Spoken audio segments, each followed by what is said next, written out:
Bendiciones, querido hermano. Hoy vamos a tener nuestra clase de Josué, Jueces, Ruth, primera y segunda de Samuel. Voy a compartir la pantalla para que ustedes vayan viendo la clase del día de hoy. Y antes de comenzar, quiero que veamos algunos criterios que a veces se nos olvidan. Y estos criterios tienen que ver justamente cómo nosotros vamos a enfrentar estos libros históricos. ¿Ya? La pregunta hermenéutica primaria al abordar estos libros debería ser: ¿qué es la historia para ellos? ¿Ya? Deberíamos nosotros preguntarnos, deberíamos nosotros ver eh, que la historia para nosotros tiene que ver con elementos, ¿cierto?, que nos ayudan a recordar ciertos elementos que fueron sucediendo, ¿ya? Sin, sin olvidar o sin duda que no es la historia que los judíos, ¿cierto? En aquel tiempo los israelitas veían. Hoy nosotros cultivamos, digamos, una afirmación de documentos que nos ayudan a poder visualizar eventos que sucedieron. Sin embargo, cuando nosotros vemos la historia de Israel, nosotros vemos a Dios, a su ley, ¿cierto? Como actores centrales. Y lo vemos en forma directa o dirían algunos como en forma solapada, ¿ya? Ante cada escena. Entonces, por ejemplo, para nosotros, digamos, en la cultura, no para los cristianos, la historia no se ve a Dios presente en todo, digamos, ¿ya? Pero para ellos sí, pues, cada acto, cada elemento que sucedía para ellos era un elemento, digamos, que tenía que ver con Dios y tenía que ver con la ley que ellos iban siguiendo. Entonces, estas obras, como casi todos los libros del Antiguo Testamento, son colectivas, ¿ya? Son también anónimas, dicen algunos autores. Vamos a ver Samuel, se le indica ahí que él sería, digamos, el autor, pero otros dicen que es una colección, digamos, de diferentes escritos que había en aquel momento. Ya nosotros esta conversación ya la tuvimos, la teoría documentaria, digamos, que algunos asumen de que se fueron escribiendo algunos libros con diferentes registros que existían en aquel tiempo de escuelas, ¿cierto? Yavista, eloísta, sacerdotal o deuteronomista. Y eso ya va a depender de cada uno de nosotros, pero se dice que en general, estas obras tienen que haber sido colectivas, anónimas, se construyeron en base a fuentes escritas y orales, sin distinguir entre el valor de unas y otras y complementándolas con textos de interés, ¿cierto?, teológicos para el autor. ¿Ya? Esto es decir que la persona que iba construyendo buscó ciertos elementos teológicos y los fue ahí afirmando en ese proceso. También debemos retomar viejas tradiciones, pero a la vez fundadas en nuevas tradiciones, como las obras, ¿cierto? Por lo general se construyen sobre la autoridad de personajes de prestigio, es decir, Josué, David, Salomón, Edra. Sus narrativas no se discutían ni se ponían en duda, porque eran personas que se conocían, eran personas, ¿cierto?, que tenían cierto prestigio y desde ahí se va construyendo, digamos, la historia. Por lo tanto, no era necesario justificarla y los eventuales desajustes en las narrativas no afectaban la credibilidad del relato, ¿ya? Es decir, como conocían a estos personajes, Josué, David, Samuel, los diferentes personajes se iba construyendo, digamos, esta historia a partir de los personajes, era poco cuestionable, digamos, lo que iba a suceder porque había personas que en ese tiempo también tienen que haber escuchado muchas veces estas historias. Y por último, debe tenerse siempre en cuenta que el interés del relato es teológico, ¿ya? ¿Qué se busca? ¿Cómo vemos a Dios en estos relatos? ¿Ya? Toda información que se ofrezca expresará siempre un interés teológico al que en última instancia deberá remitirse toda indagación hermenéutica del texto. Es decir, cuando ustedes vean los diferentes libros, siempre tienen que buscar y tienen que haberlo estudiado ya con el pastor Benedicto, estos elementos hermenéuticos, cómo voy interpretando estos hechos que van sucediendo, ¿ya? Esto es fundamental en este proceso. Y así nosotros, con estos elementos, nos encontramos con Josué, ¿ya? Este personaje bíblico, ¿cierto?, importante que viene a sustituir de alguna manera a Moisés en el liderazgo de la iglesia, en el liderazgo ¿cierto?, de la iglesia, digo yo, en el cuerpo, digamos, que se va moviendo estos estas personas que han salido desde el éxodo y que ya casi no quedan, prácticamente está quedando Josué y está quedando cierto otro personaje más. Cuando miramos el libro de Josué, el libro de Josué narra la conquista y el asentamiento, digamos, de Israel en la tierra de Canaán. Ya, eso nos va a recordar Josué. Eh, y este retoma el relato desde donde suspende el Deuteronomio. Lo que nos va a llamar la atención de Josué, van a ser más adelante, lo vamos a ver, son sus batallas, sus guerras, cómo ellos se van posicionando, ¿cierto?, en este territorio. Y no es menor, digamos, para algunos esto no es un tema menor. Y en este contexto recordamos que Dios entregó instrucciones a Moisés de entregar el liderazgo a Josué, ¿ya? Y nuevamente justo antes de la muerte de Moisés. A poco de cumplir con esto, Moisés murió en Deuteronomio 34:5. Es decir, Moisés ya no está en el relato ya, ha muerto, ha dejado de existir ya en este proceso. Y comienza con una comunidad, digamos, Josué, y lo hemos dicho en otro momento, una comunidad, digamos, pastoril, algunos le llaman transhumante, siempre se me entra esa palabra, que llega del desierto y culmina con una nación que posee la tierra, es decir, una nación que está más dedicada al pastoreo, ¿cierto? A divagar, digamos, por el desierto. Es un libro que obra de bisagra entre el Pentateuco y las narraciones posteriores de Israel ya establecidos, ¿cierto?, en la tierra. Eso es interesante porque es un libro bisagra, digamos, ¿ya? Algunos, ya lo hemos dicho, dicen que debería ser Génesis, Éxodo, Levítico, Número, Deuteronomio y Josué como un hexateuco, y otros dicen que debería ser Génesis, Éxodo, Levítico, Número como un tetatreuco, ¿ya? Es decir, estos cuatro y dejar a Deuteronomio y Josué como un elemento desde el Deuteronomio hasta Reyes, ¿ya? Esto es lo que nos dicen y nos va indagando mucho. La historia se compone de dos partes principales y cada una de estas corresponde, digamos, aproximadamente a la mitad del libro. Un panorama escueto de la conquista de la tierra, primero, y una descripción del reparto de la tierra entre las 12 tribus. En sus páginas se consolida el concepto de Israel como una unidad política, esto es importante, y religiosa, indivisible, y se fundan los cimientos para una nueva etapa en la historia del pueblo. Ya no es un pueblo nómade, ya empieza a tomar ciertos más elementos políticos, religiosos, ¿cierto?, que se van visibilizando. Y al final, en su narración, Israel se ha constituido en una nación con un territorio propio. Vamos a ver más adelante que ya van a ser la premonarquía, la monarquía, ¿cierto? Se van desarrollando y se van constituyendo. Aunque no haya expulsado, ¿cierto?, la totalidad de los cananeos con un pacto renovado en Siquem y con una estructura de tribus asentada en zonas delimitadas con cierta precisión. No se fueron todos los cananeos, ya estuvieron ahí presentes y bueno, después vamos a ver que fueron retomándose ciertas acciones o actitudes del pueblo de Israel fue asumiendo desde Canaán para su propia vida. Les dejo para ustedes, no tienen que enviármelo, pero les dejo este ejercicio de reflexión en Deuteronomio 34:9. Dice, y Josué, hijo de Nun, fue lleno del espíritu de sabiduría porque Moisés había puesto sus manos sobre él y los hijos de Israel le obedecieron e hicieron como Jehová mandó a Moisés. Un elemento aquí que ustedes pueden estudiar, reflexionar, ¿cierto? Para a lo mejor alguna tarea el día de mañana, hermenéutica o algún proceso de algún sermón. Dice, y Josué, hijo de Nun, fue lleno del espíritu de sabiduría porque Moisés había puesto sus manos. Y la pregunta es, ¿qué le transmitió Moisés a Josué a través de sus manos? Eh, Esto puede suceder el día de hoy, cuando se impone las manos sobre un pastor, ¿qué se le está imponiendo? ¿Qué se está transmitiendo desde los otros pastores a este nuevo pastor? Yo lo dejo como una reflexión, ya, yo no voy a ahondar, pero es un tema que está ahí presente, pequeñito, que a lo mejor ustedes pueden desarrollarlo desde la hermenéutica, desde la exégesis, y les va a ayudar, ¿cierto?, a dilumbrar lo que se está sucediendo en ese proceso. Este libro de Josué se ha descrito como un libro de límites, ¿ya? Hack en su página 11 dice que es un libro de límites, que comienza con la muerte de Moisés y un nuevo liderazgo y se establecen los límites de los territorios tribales, ¿ya? Todavía tenemos tribus, ¿cierto? Y sigue las tribus más adelante, pero después esto va a ir cambiando un poquito a medida que llega la monarquía. A cada momento en la narración se cruzan límites, el río Jordán, los territorios cananeos, es decir, cuando vamos leyendo, constantemente se ven temas de límite, ¿ya? Y esto no es un tema menor, digamos, es un tema importante y sobre todo como lo vemos hoy día.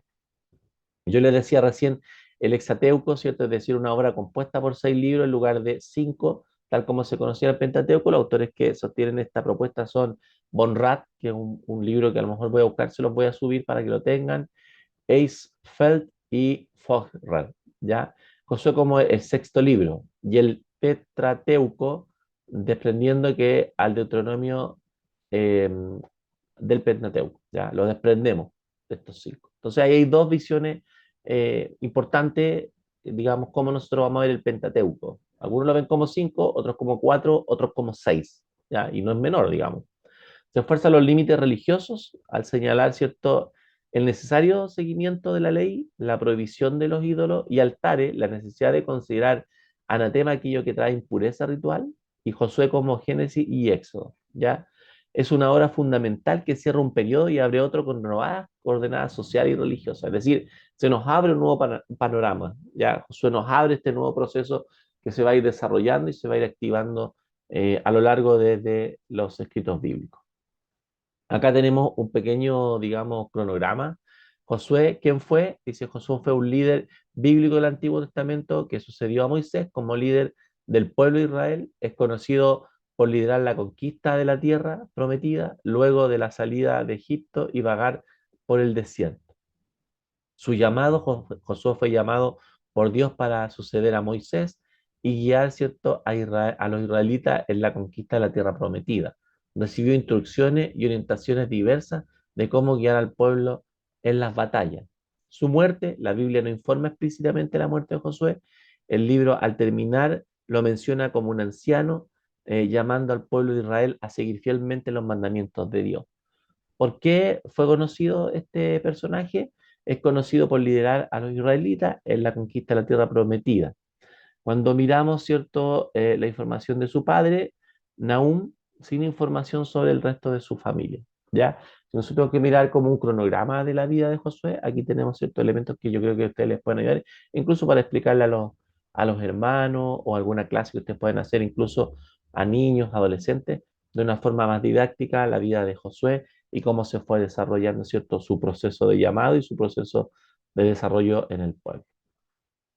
Bueno, yo les tenía un ejercicio acá, digamos, para que ustedes desarrollaran, sesión uno, 2, 3, porque lo iba a dividir en grupo, pero les voy a dejar estas preguntas. Ya no necesariamente voy a hacer los grupos, porque ya se nos pasó el tiempo de eso.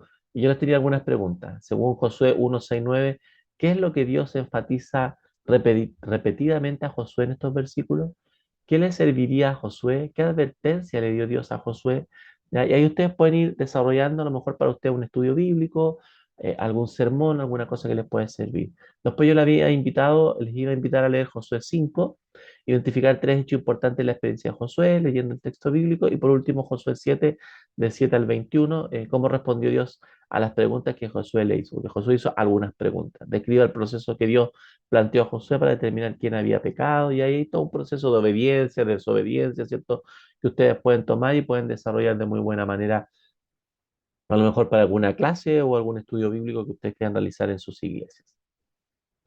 Algunas cosas que no podemos, digo yo, olvidar, que no pueden quedar, ¿cierto?, pasadas a llevar.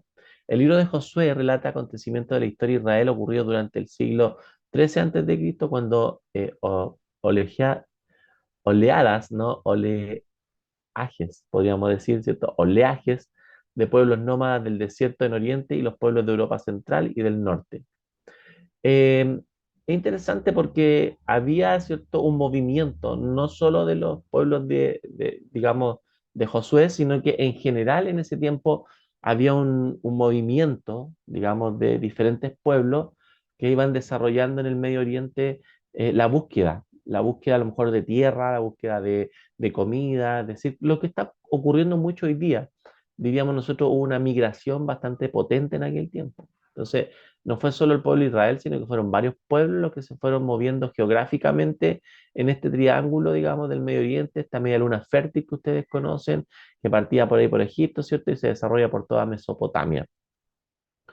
El grupo que ingresó a Canaán bajo la dirección de Josué era una multitud mezclada, ¿cierto? Ya con gente que fue naciendo en el proceso del éxodo, compuesta de pastores nómadas, con las características propias de este tipo de comunidades. El pueblo ingresó a Canaán, no lo hizo como un grupo étnico distintivo, sino más bien como una nueva realidad social que tuvo efectos transformadores sobre la desintegración del sistema opresivo de ciudades, cierto estado que habían en Canaán. Es decir, en Canaán habían sistemas de ciudad-estado y el pueblo israelí al ingresar va destruyendo un poquito esta mirada que ya existía en esos lugares. Habían algunos elementos revolucionarios, la fuente de lealtad exigida a la soberanía del único Señor, ¿ya? En aquel tiempo recuerden que la gente creía en más dioses, ya este dios era llamado Jehová en oposición al numeroso séquito de dioses cananeos. A los cananeos tenían cientos de dioses, ¿ya? Y al entrar en la tierra prometida, Israel tiene que empezar, ¿cierto?, a descubrir que tiene que hacerle caso a este único Señor, a este único Dios, ¿ya? El Dios que nosotros conocemos.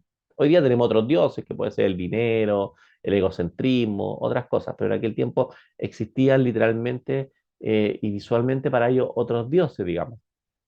La convicción de ser un pueblo unido por vínculos ancestrales, comunes y no ciudad-estado en competencia. Aquí no tenían que ellos estar compitiendo. La conformación de una sociedad basada en la libertad y la justicia en oposición a una sociedad jerarquizada y basada en privilegios de unos pocos.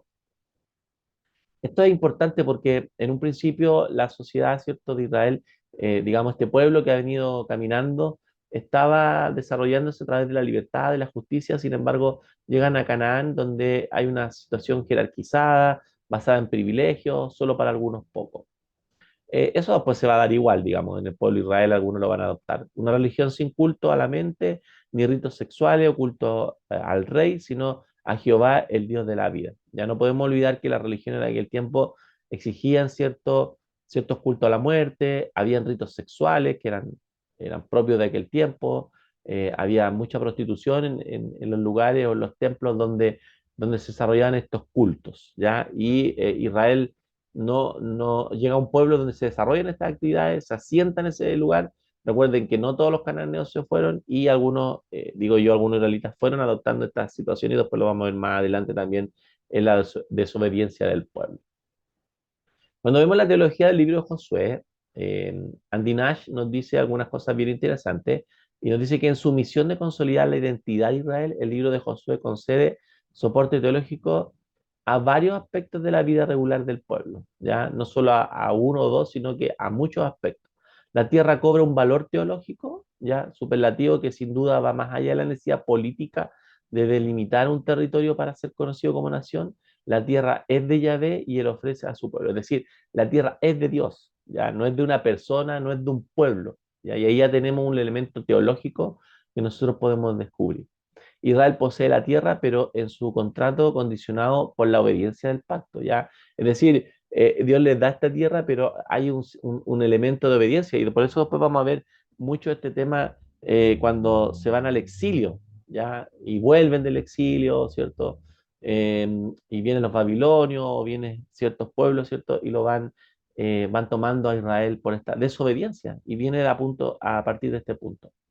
Se dice con toda claridad, si os apartáis y os uniereis a estas naciones y concertaréis matrimonios con ellas, sabéis que Yahvé vuestro Dios no arrojará más estas naciones de delante de vosotros.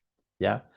Y el pueblo desobedeció, el pueblo, ¿cierto? No tomó en cuenta muchas veces lo que Dios le dijo, y cuando uno no toma en cuenta lo que Dios nos dice, ¿cierto? Van ocurriendo cosas en nuestra vida.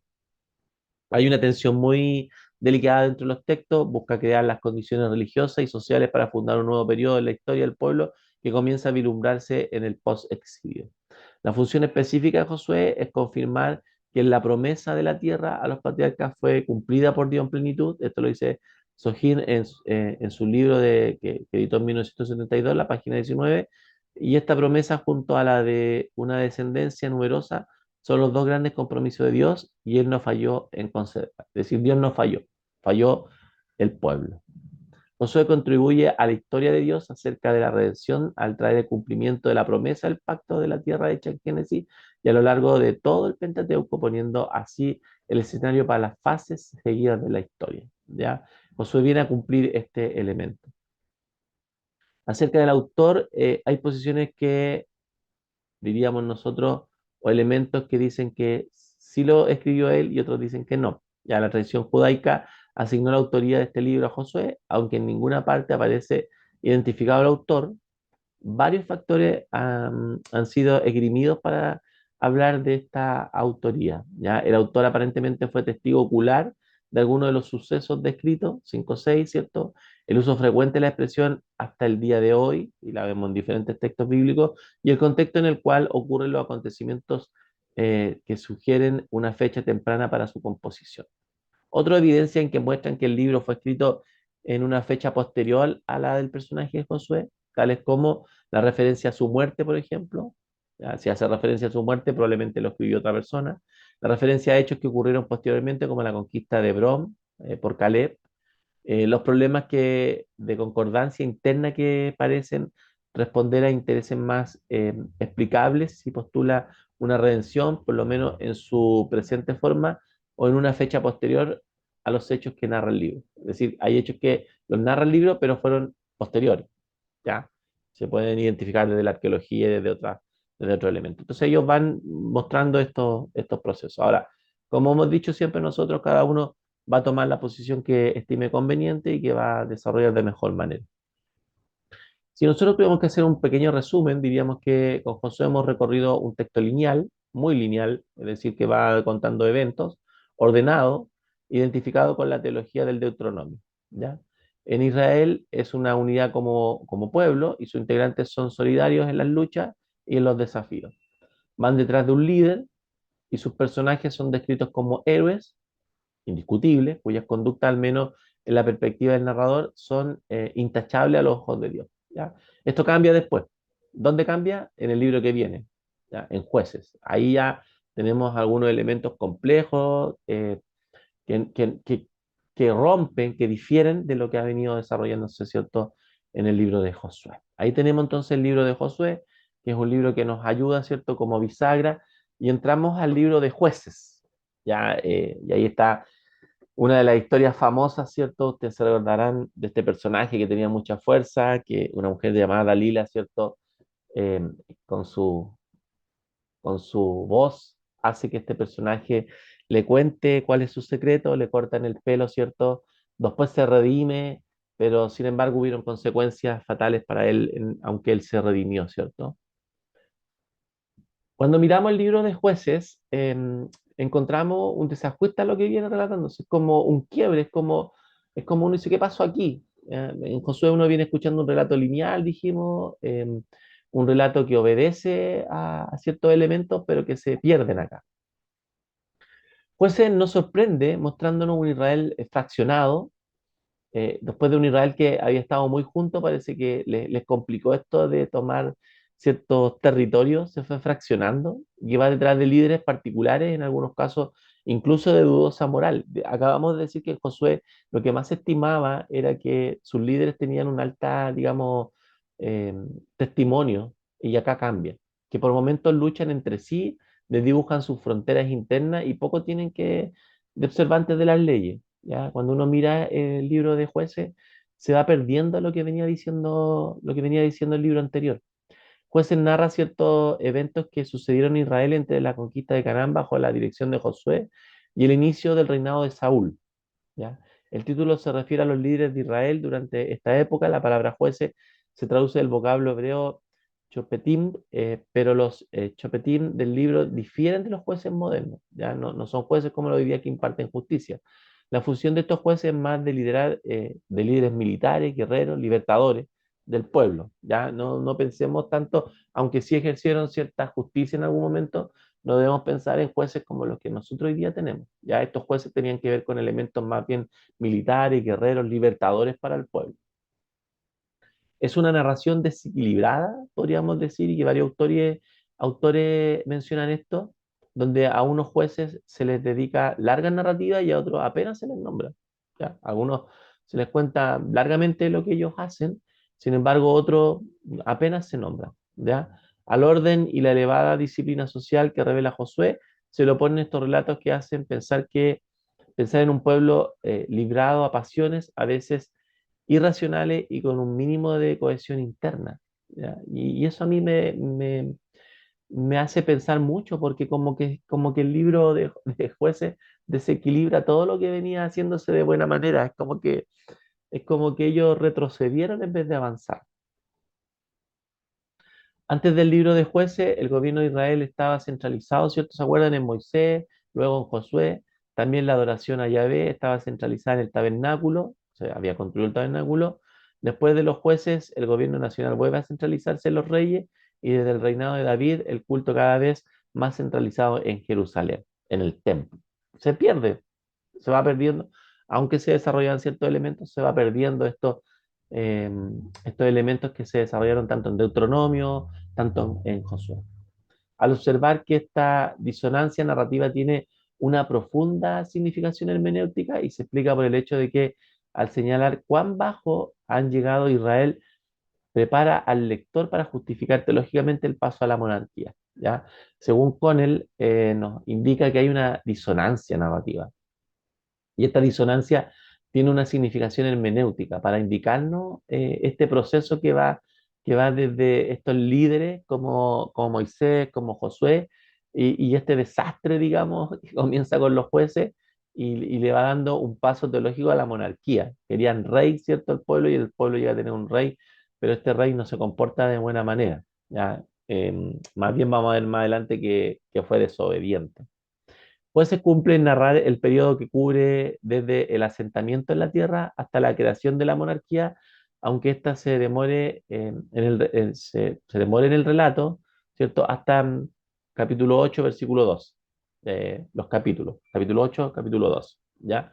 De modo que cuenta el tiempo previo a la institución monárquica y se detiene, ¿cierto?, en narrar las luchas particulares que se diversan las tribus en aquel tiempo, ¿ya? Tenemos que ir descubriendo este proceso y estos elementos que están ahí como narración.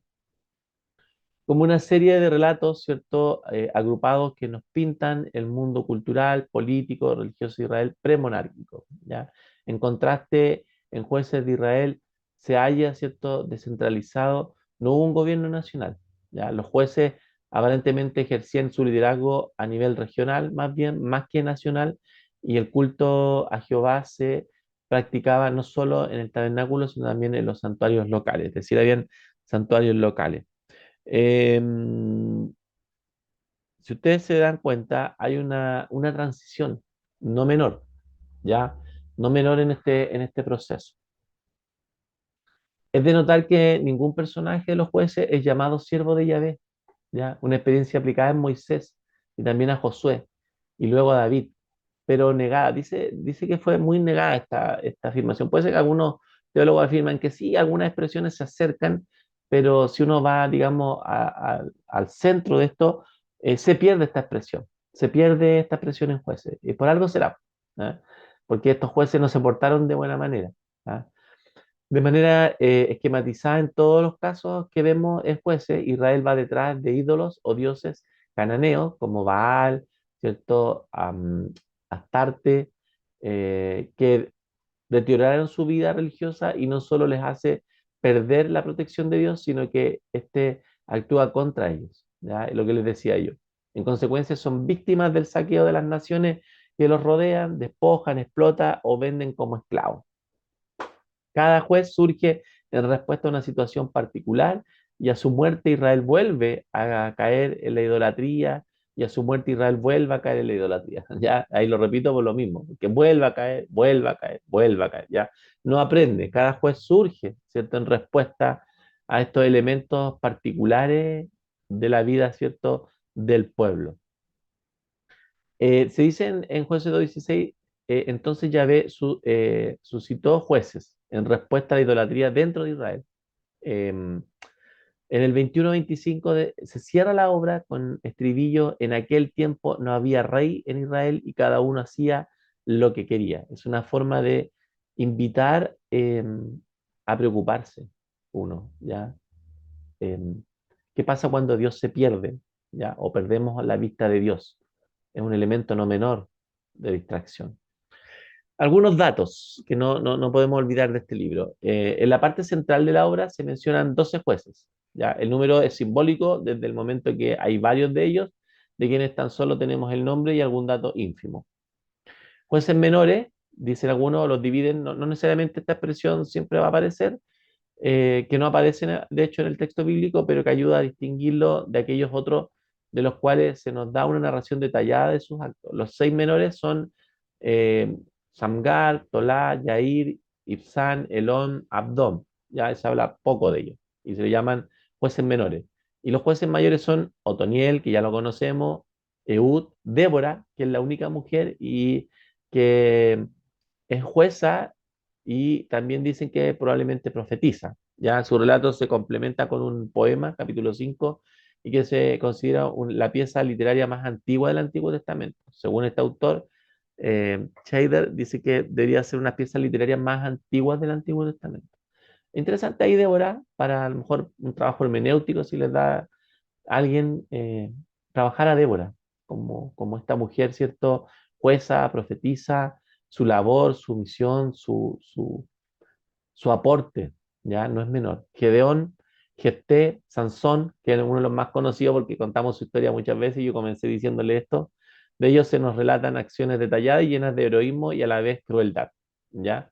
Entonces tenemos jueces menores, jueces mayores, aunque no aparecen en el texto bíblico, pero los dividimos más bien por cómo ellos, por sus narraciones. Aquí hay un elemento importante que también ustedes pueden ahondar el día de mañana, que tiene que ver con la Guerra Santa, ¿ya? Los relatos de los jueces y del libro de Josué nos plantean la pregunta por la Guerra Santa. Muchos se toman de aquí para eh, eh, decir que aquí existió un concepto de Guerra Santa. Una lectura de pasajes, ¿cierto? Particulares nos permite afirmar que en el Antiguo Testamento, creo yo, no existe el concepto de Guerra Santa o sagrada, es decir, solo en 3 oportunidades se menciona la expresión guerra de Yahvé, ¿ya? Y el primer caso es solo una cita del libro de las guerras de Yahvé, un material ya perdido. Muchos se toman para decir, ven, hay una guerra santa, es decir, tomamos el nombre de Dios para ir a hacer ciertas acciones. Yo difiero un poco de eso, ¿ya? De hecho, hace poco Estados Unidos y otras naciones tomaron este concepto y algunos líderes políticos han tomado este concepto de guerra santa, digamos. Yo difiero un poco de ellos, ¿ya? Yo creo que Dios permitió que el pueblo, por las circunstancias que estaban ahí, ellos tomaran, ¿cierto?, las tierras que habían sido prometidas y también en la teología de que la tierra era de Dios, pero no hay una guerra, digamos, una guerra santa, que Dios permita que la gente vaya, digamos, y tome una bandera para asesinar a otras personas. El tema de jueces es la infidelidad de Israel y la fidelidad de Yahvé, ya al pacto. O sea, nosotros transitamos entre la infidelidad de Israel y la fidelidad, ¿cierto?, de Dios en su pacto. En esencia, el pacto declaraba que Jehová era Dios de Israel y Israel pueblo de Yahvé. ¿Ya? Esto es lo que nosotros transitamos en este proceso. Y nos encontramos ahí con un libro que a veces un poquito nos desencaja, digamos, de estas historias que venimos escuchando, porque tenemos, ¿cierto? Josué, jueces, Ruth, primera y segunda de Samuel, primera y segunda de Reyes, primera y segunda de Crónica, y aparece Ruth en medio. Un libro, ¿cierto? Que nos desajusta un poquito, digamos, esta historia, pero aquí hay dos procesos muy hermosos, que es el Goel, digamos, este Dios que viene a ayudarnos, que está ahí pronto, ¿cierto?, a auxiliar a los desvalidos, pero también hay un tema del levirato, y probablemente ya ustedes lo han estudiado, que era este proceso que alguien podía casarse, ¿cierto?, con un familiar, ¿ya? Y son procesos bien interesantes, el de Ruth, el de Noemí, esta historia, ¿cierto?, que nace con esta moabita y que nos demuestra ciertos elementos importantes para, para una, para una visión más humana de lo que significa ayudar al desprotegido, ¿ya? Pero no podemos negar que esta narración nos viene como a cortar cierta medida algunos elementos que tenemos ahí. Aunque Reina Valera actualizada le da un título completo del libro de Ruth, la Biblia hebrea le llama solamente Ruth, ¿ya? Es uno de esos 2 libros en la Biblia que llevan nombres de mujeres, ¿ya? Esther y Ruth. Son solamente 2 libros de todos los que tenemos, tanto en el Antiguo como en el Nuevo Testamento. El libro de Ruth, dado a la obra, no hace justicia al relato, ¿ya? Yo creo que el libro, si bien conocemos la historia de Ruth y es un personaje principal, algunos autores dicen, y yo también concuerdo, que debería llamarse Ruth y Noemí, o a veces incluso simplemente Noemí, pues su papel es tan importante a la historia como el de Ruth, y quizá lo es de mayor grado, ya, porque esta mujer que pierde todo, digamos. y que también tiene la sabiduría para salir adelante. Entonces, es importante no descuidar ahí a Noemí. Que lleve el nombre de Ruth no quiere decir que Ruth sea la autora, ¿ya? Y eso lo hemos discutido largamente, sin embargo tenemos que volver a mencionarlo. El libro mismo, siguiendo las costumbres antiguas, no identifica a su autor, ¿ya? Y la tradición judía que lo atribuye a Samuel carece de fundamento histórico y literario, ¿ya? La tradición dice que Samuel lo escribió, pero después de estudiarlo, de verlo, ¿cierto? Creemos nosotros que este libro o esta afirmación carece completamente, digamos, de estos elementos. Como sucede con muchos libros bíblicos, se ha fechado a Ruth en todas las épocas, desde el tiempo de los jueces hasta la monarquía, hasta el periodo persa, ¿ya? Se ha fechado ahí en diferentes lugares, digamos, ahí como en ese periodo más que nada. Vilches nos afirma eso mucho en su página del 35 al 37 en su libro. Para la datación temprana prima el hecho de que en el canon griego esté ubicada junto a jueces, digamos. Sin embargo, esta ubicación fue provocada por 1.1, donde dice aconteció en el tiempo cuando gobernaban los jueces. ¿Ya? Es decir, cuando se lee y dije, ah, dice esto, pongámoslo acá. Pum, lo pusieron ahí. ¿Ya? En consecuencia, no nos guiamos por su lugar en el canon hebreo, deberíamos tenerla como una obra poxílica probablemente del siglo quinto o siglo cuarto. Ya por ahí probablemente tenemos la escritura de este texto bíblico. Cuando miramos la obra, posee un estilo conductor que avanza con el, digamos, el relato y que abre escenas en forma sucesiva, ¿ya? Proponemos la siguiente organización del texto. Una introducción, partida y regreso, Ruth espiga en el campo, encuentro de Ruth y Boaz se casan y genealogía. Al finalizar la narración, el lector tendrá cierto, una imagen completa de lo sucedido y podrá sacar sus propias conclusiones. Ya, este es un libro que nos ayuda mucho a sacar nuestras propias conclusiones de lo que va sucediendo, de los elementos que van transcurriendo, digamos, en este proceso. El libro de Ruth afirma que la pertenencia al pueblo de Israel se establece por decisión de fe, ¿ya? Este pensamiento estuvo en crisis durante el tiempo de Edra y Nehemías y quedó plasmado en esas obras, ¿ya? Es interesante porque hay pensamientos que se van dando, si ustedes se fijan, ya deben tener por lo menos leído todo el Pentateuco, y son ideas que después van desapareciendo. La moabita no merece menos la misericordia de Yahvé por su condición de extranjera, sino que es tratada por Dios con la misma vara que cualquier otro, ¿ya? Y esto es importante porque a veces caemos, y esto es algo que yo me hago responsable de mis dichos siempre, digo yo, nosotros pensamos que si bien Dios cogió un pueblo, los demás no tienen participación. Y vemos en el texto bíblico, en Ruth, que todos tenemos participación. Ya no existe griego, no existe judío, sino que ya somos todo un pueblo. Si bien Dios cogió un pueblo, lo tomó, lo desarrolló en la historia, hoy día nosotros pertenecemos a ese mismo llamado. ¿Ya? Y yo abro comillas, cierro comillas, no hay favoritos en ese aspecto, no hay una nación hoy día favorita. ¿Ya? El tema central es el expresado por la palabra hebrea Jedet, la misericordia y el amor que se muestra de Dios, pero también el que desarrolla entre Ruth y Noemí. ¿Ya? Es importante este pacto que hace Ruth y Noemí. Tu pueblo será mi pueblo, tu Dios será mi Dios, donde tú vayas yo iré, donde mueras yo moriré. Es decir, hay un pacto muy, muy hermoso que hermenéuticamente y exegéticamente uno lo puede tocar, lo puede desarrollar. Imagínese que una mujer le diga a otra mujer, eh, mi pueblo será tu pueblo, mi Dios será tu Dios. Ruth podía haberse ido, ¿ya? Sin embargo, ella sigue este proceso de acompañamiento, de establecerse, de seguir el consejo de esta mujer. El libro de Ruth nos deja el sabor de que es posible cambiar la realidad cuando actuamos en la dirección de lo que es justo, cuando la acción humana va en la misma dirección que la misericordia de Dios. ¿Ya? Eh, si bien los jueces hubo mucha desobediencia, en Ruth y en Noemí hay mucha obediencia. ¿Ya? Hay mucho buscar de Dios, hay mucho de entender que a través de estos procesos Dios se va manifestando de gran manera, ¿ya? Y no es menor. Yo digo que en este libro encontramos dolor, decisiones, fidelidad.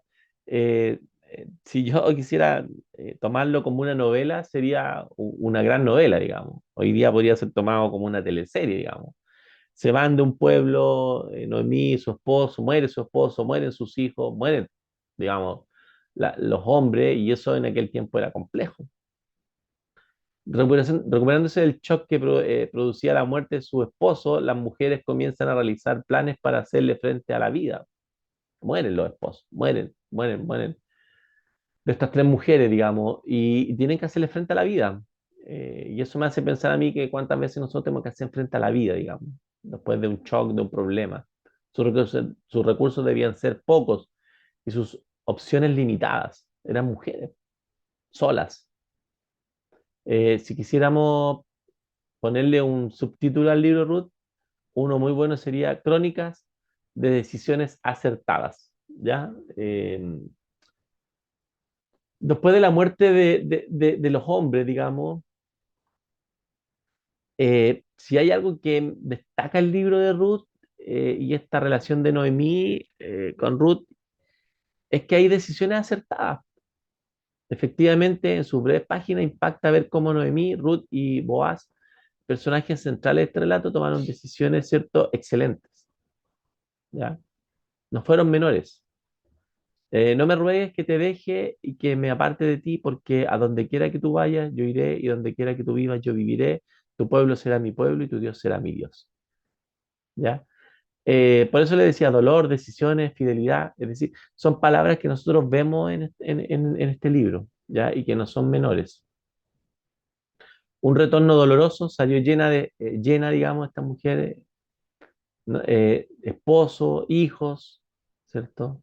Noemí volvió vacía, salió con esperanza de una vida mejor, volvió derrotada por las tragedias, salió con respeto del pueblo por ser persona dulce, volvió creando escándalo por ser una persona amargada de la vida, pero sin embargo el cuidado de Dios, a veces las circunstancias nos hacen pensar que Dios se ha olvidado de nosotros. Yo digo que sí, a veces yo también lo he pensado que Dios se ha olvidado de nosotros y que quedamos a la deriva.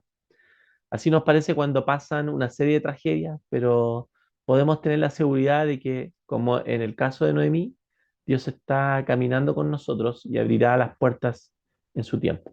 ¿Ya? Eh, Hermosa enseñanza que nos va dejando este libro, ¿ya? Cómo Dios actúa, a pesar de lo que nosotros podamos ver. En momentos difíciles, en vez de desesperarnos, debemos alzar nuestros ojos hacia Dios, utilizar todas nuestras capacidades para solucionar nuestros problemas y confiar en el poder divino para actuar en forma milagrosa.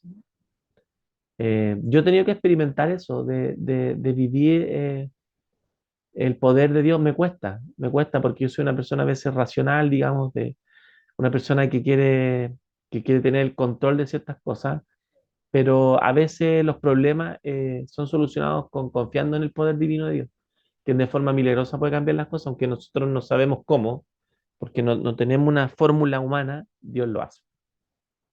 El libro termina donde el autor quería llegar, a David, versículo 22, la familia de Noemí, Ruth y Boaz llega a conectar, ¿cierto?, con el linaje real del segundo rey de Israel, David, ¿ya? Y eso le da un elemento importante. Algunos autores dicen que Ruth está por eso nomás, digamos, porque le da un elemento, ¿cierto?, de sintonía con el rey David. Y ahí ya llegamos al libro de Samuel, primero y segundo de Samuel, que nosotros lo dividimos, pero es un solo libro, ¿ya?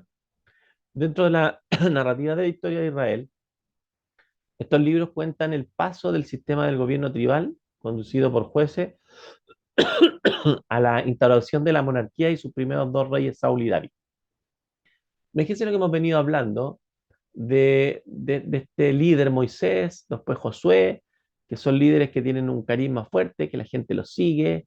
Después tenemos, cierto, los jueces que, bueno, van para cualquier parte, no hacen siempre lo correcto delante de Dios. Sin embargo, tenemos también la figura de Ruth y Noemí, que hacen lo correcto delante de Dios, obedecen y sus decisiones son correctas.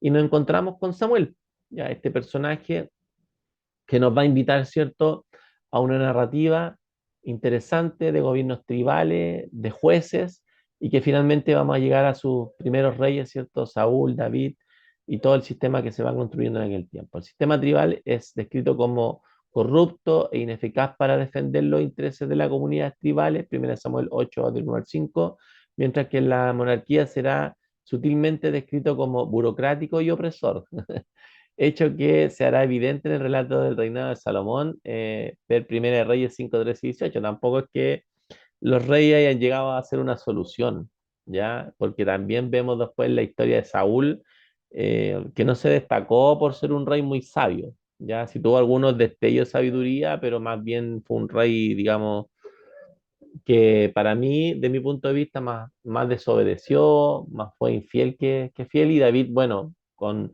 sus aciertos y desaciertos que nosotros conocemos muy bien.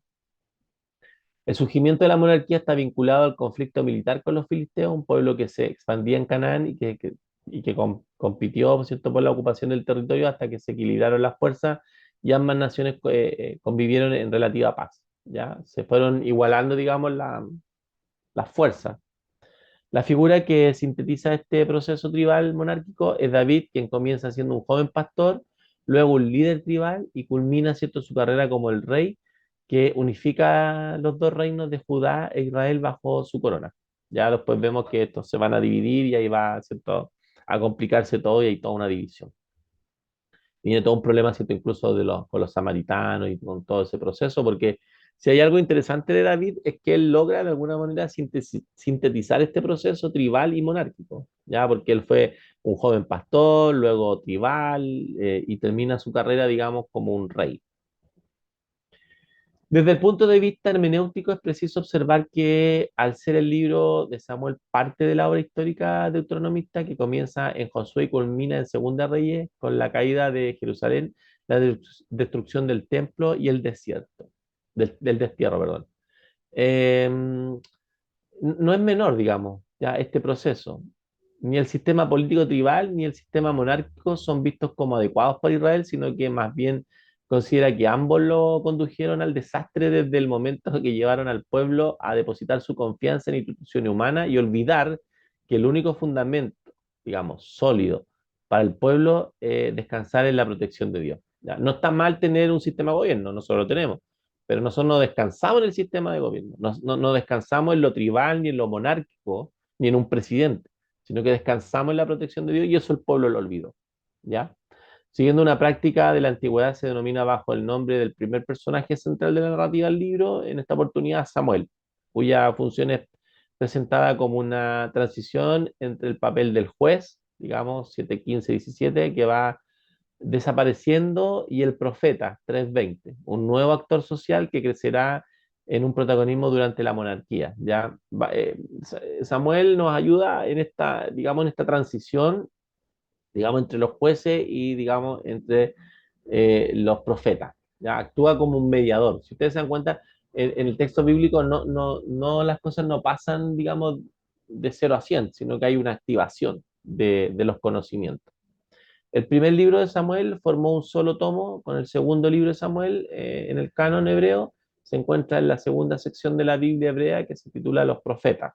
¿Ya? Nosotros hacemos las divisiones, pero no deberían hacerse divisiones. ¿Ya? El primero de Samuel cabe bien para este libro como cuanto Samuel es el personaje principal de su historia. ¿Ya? Samuel es, digamos, el personaje más fundamental. Y el libro de segundo Samuel, sin embargo, no tiene que ver con Samuel. La relación íntima entre Samuel y David resulta en que los dos libros se llamen Samuel, ¿ya?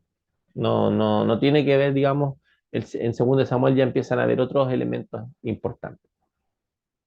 El nombre Samuel significa su nombre es Dios, con el sentido de que quien lo lleva viene de Dios, ¿ya? Es de notar que en el 1:20 se da una interpretación del nombre distinta basada en el sonido de las palabras, pero no es su etimología.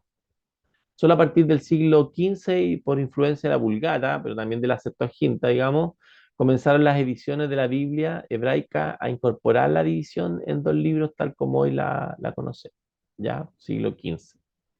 Estos libros describen la obra de Samuel en favor de Israel y subrayan la tremenda influencia que él ejercía no solo sobre Saúl, sino también sobre David. el gran erudito alemán Keil dijo bien que el espíritu de Samuel formaba el alma del verdadero reino en Israel. ¿Ya? Es interesante porque dice que Samuel era el espíritu del pueblo de Israel, ya en ese tiempo, no era David, no era Saúl, sino que era el espíritu de Samuel, este hombre, ¿cierto?, que Dios envía. El autor de este libro de Samuel fue indudablemente Samuel mismo, por lo menos, ¿cierto? Podemos decir hasta su muerte en el capítulo 25. La antigua tradición entre los judíos asigna a Samuel esta escritura. Además, nos informa en Primera de Crónicas 29-29 que Samuel mantenía crónicas de David. Algunos comentaristas mantienen lo que se llama la teoría documental, que en cuanto al origen de Primera Samuel, argumentan que hay dos o más fuentes principales responsables por esta escritura. La abrevian como ya vista, ustedes ya lo saben, que supuestamente perteneciera, ¿cierto?, a un actor del siglo X antes de Cristo, otras abrevian a Eloísta, es decir, le van entregando diferentes fuentes. Pero eruditos concuerdan en que la obra está organizada a partir de narraciones que fueron confeccionadas de manera independiente y que son anteriores a la formación de Samuel, según Sojin en su página 189 a la 194, Baena 601 a la 603.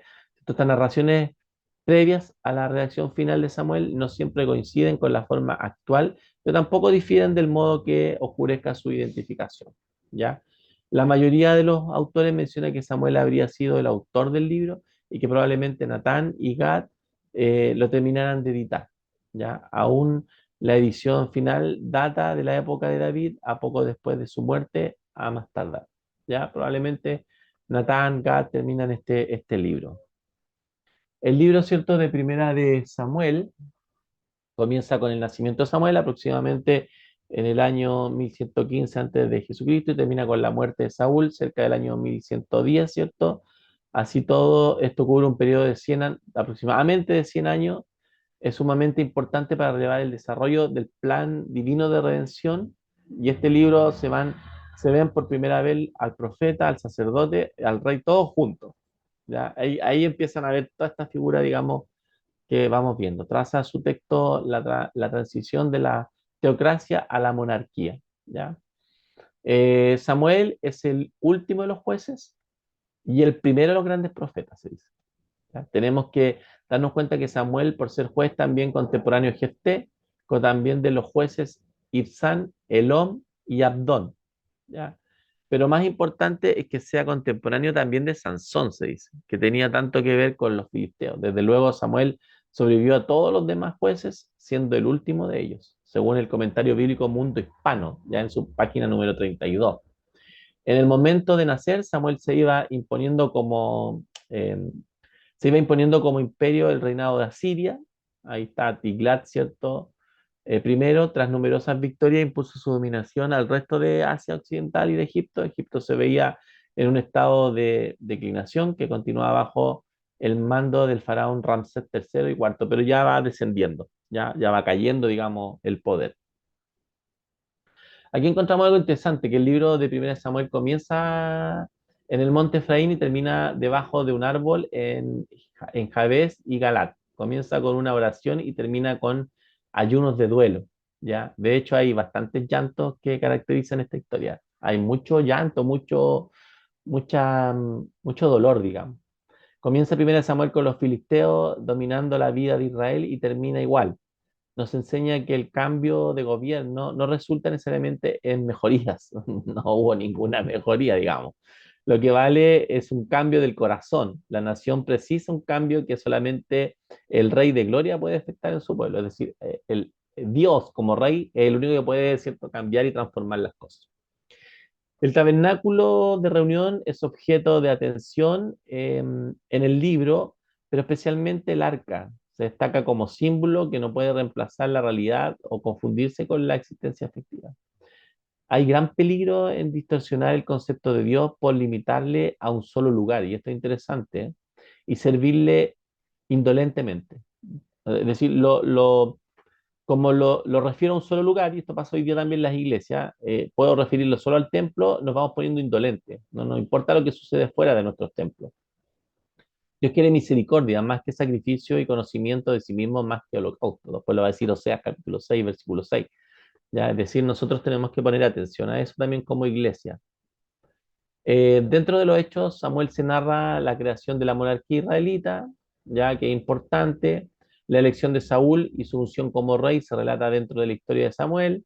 A partir de ese momento, Saúl mostrará sus virtudes de guerrero en las batallas contra los amonitas y contra los pueblos, pero no serán mencionados otros méritos que no sean militares.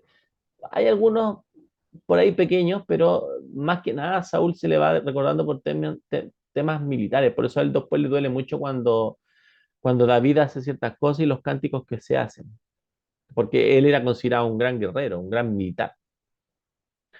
Llegará el momento en que sus conductas harán que Dios se arrepienta de haberlo elegido como rey. En esta escena Saúl discute con Samuel y argumenta su inocencia para luego reconocer su pecado, lo cual describe como una persona engañosa y digamos falaz. Saúl asesina a los sacerdotes de Yahvé que vienen de Noab sin alguna justificación que haya encontrado. Y esto va finalmente desbordando esta relación de Saúl, de David y lo que se nos va contando dentro del texto bíblico. Vemos contraste entre las narraciones con la, digamos, la actitud en general opuesta atribuida a David. La unción de David menciona que a partir de ese momento el Espíritu de Dios estaba con él, hecho que no menciona de la unción de Saúl, aunque luego también se dice que recibía el Espíritu, ¿ya? Ahí hay todo un juego, ¿ya? A David se le menciona directamente este proceso del Espíritu de Dios. En cambio, en Saúl no queda tan claro, digamos, los autores van mencionando este elemento. Dios no responde a las consultas de Saúl, se muestra en diálogo fluido con David. ¿Ya? Con uno no habla, con el otro sí. El segundo libro de Samuel está en su totalidad dedicado a David, lo que le decía yo, ¿eh? Por eso se mantiene el nombre, porque el primero de Samuel habla más de Samuel, pero ya en el segundo libro Samuel empieza a hablar más de David. Comienza con la muerte de Saúl como signo del fin de una época y la proclamación de David como rey de Judá. ¿Ya? En 2 Samuel 3:1, donde se dice David se iba fortaleciendo mientras que la casa de Saúl se iba debilitando, expresión que describe con justeza el fin último de la narración. ¿Ya? Saúl por sus pecados, por su forma de ser, por sus acciones, va decayendo. Luego de un periodo de conflictos con él realmente de la casa de Saúl, que concluye con la muerte del general Abner y del hijo de Saúl, eh, nos conduce, digo yo, a un deterioro de este rey, ¿ya? Y de su forma de ser. Su fin y teología establecen como un eslabón del camino hacia el final trágico en Segunda Reyes 25. En el marco general de dicho proyecto, Samuel aporta a la teología elementos propios que lo caracterizan. Uno, vemos un notable carácter secular de estas historias. Son narraciones sin elementos sobrenaturales donde Dios actúa de manera real, pero sin violar las leyes que él mismo ha creado. Segundo, un tema teológico tiene que ver con la elección de los líderes por parte de Dios. En Samuel se eligen los dos primeros reyes de Israel y se hace a través del profeta. Ya ahí tenemos dos elementos importantes. Los libros de Samuel aportan un concepto ético-político que se hace presente en el discurso de Samuel al pueblo, pero que permea toda la narración. ¿Ya? Esta ética consiste en relativizar toda forma de gobierno humano para supeditarlo al ejercicio del temor a Yahvé. El autor no confía en las virtudes de la monarquía, pero anuncia que si hay fidelidad a Dios, también esta forma de organizar la sociedad pueden ser un instrumento de Dios para salvar a su pueblo. De esta manera, ¿cierto? Aunque reconoce las limitaciones del pueblo del proyecto humano, deja entrever que Dios actúa a través de nuestros planes y acciones. Y ahí ya nos vamos a encontrar con Primera y Segunda de Reyes, que es lo que vamos a hacer en la próxima clase.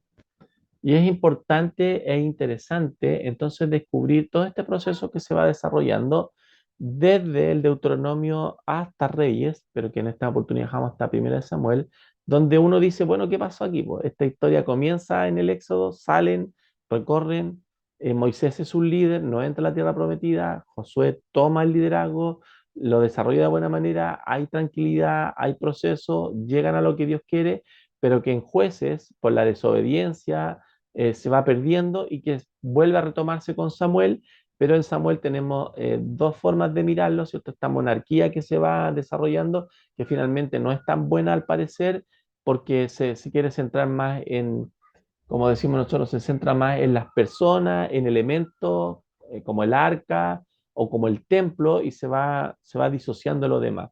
Tenemos estos líderes como Saúl que pierden su visión desde Dios y David que a pesar de contar con el apoyo de Dios también se pierden algunos elementos porque finalmente empieza a confiar más en él, descuida su relación con Dios y eso nos va a llevar entonces a descubrir que estos elementos son importantes. Bueno, nos vemos en la próxima clase, hermanos. No descuiden, recuerden que tienen que entregar el informe de lectura el 2 de mayo.